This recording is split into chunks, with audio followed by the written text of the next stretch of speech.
ایک شخص تھا، اسے کبھی زندگی میں کوئی پیر ہی نہیں ملا.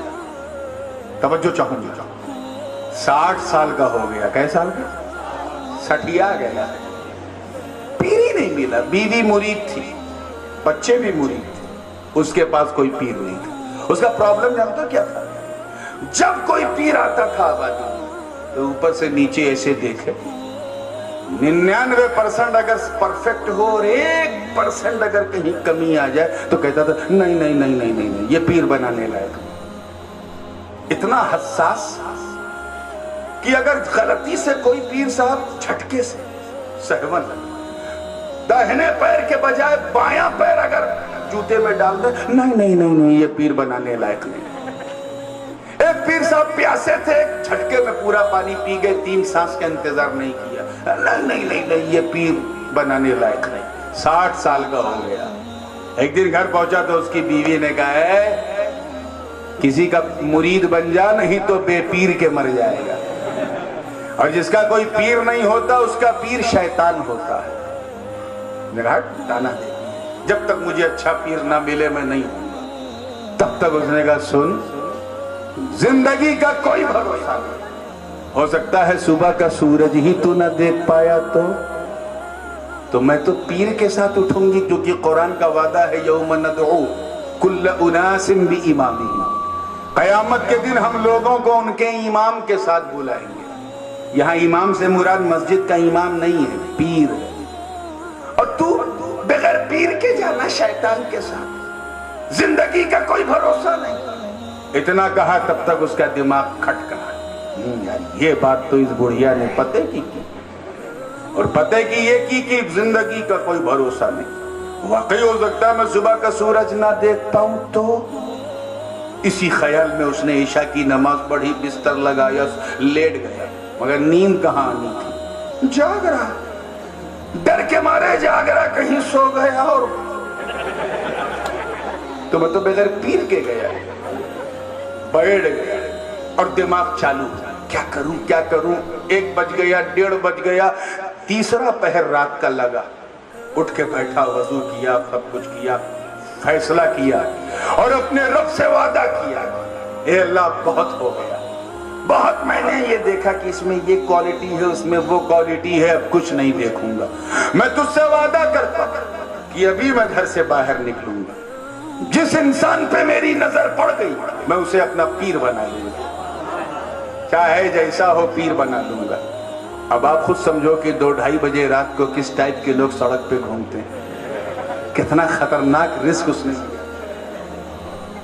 نکلا. سامنے چوروں اور اچکوں کا قافلہ جا رہا تھا.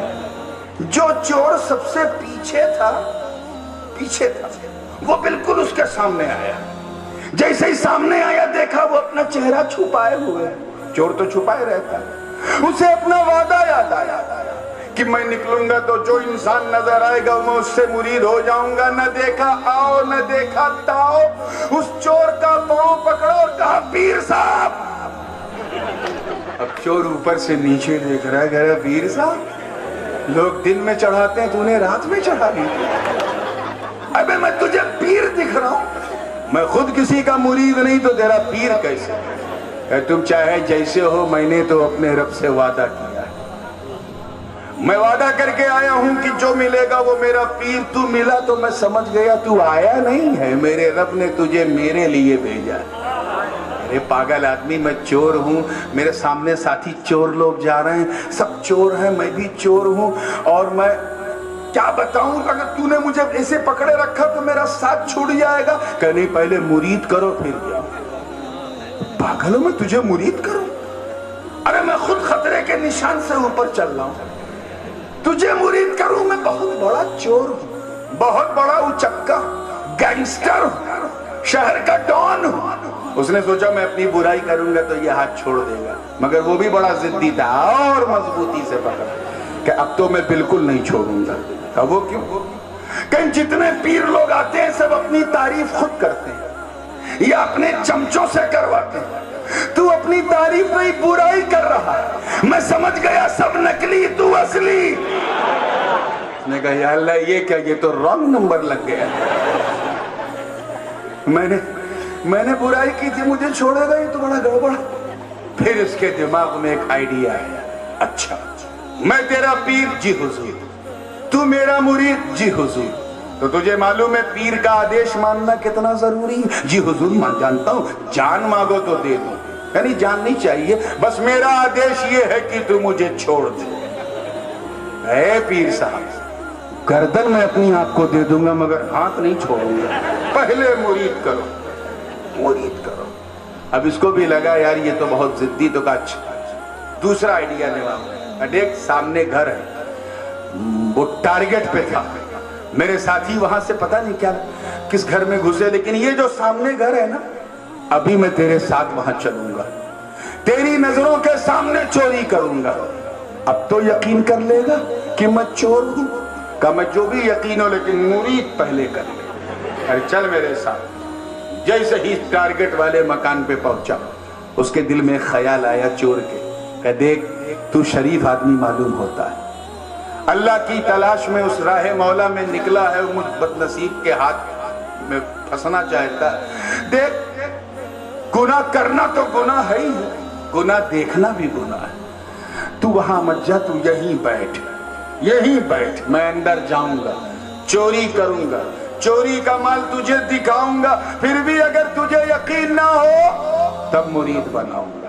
اس نے کہا ٹھیک، پکی بات ہے نا؟ کہ پکی بات ہے، میں وعدہ کرتا ہوں، زبان دے رہا ہوں۔ چور اندر گیا اور یہ وہیں بیٹھ گیا، اندر مکان میں اندھیرا، نہ کچھ نہیں دکھ رہا، ایک چراغ بھی نہیں جل رہا، دور ایک چراغ جل رہا ہے۔ چور نے ہاتھ پیر مارنا شروع کیا، کچھ مل ہی نہیں رہا، ایک طرف ہاتھ مارا تو تسبیح ملی، ادھر ہاتھ مارا تو مصلی ملا، اور آگے ہاتھ مارا تو لوٹا، کہیں نماز کی چوکی۔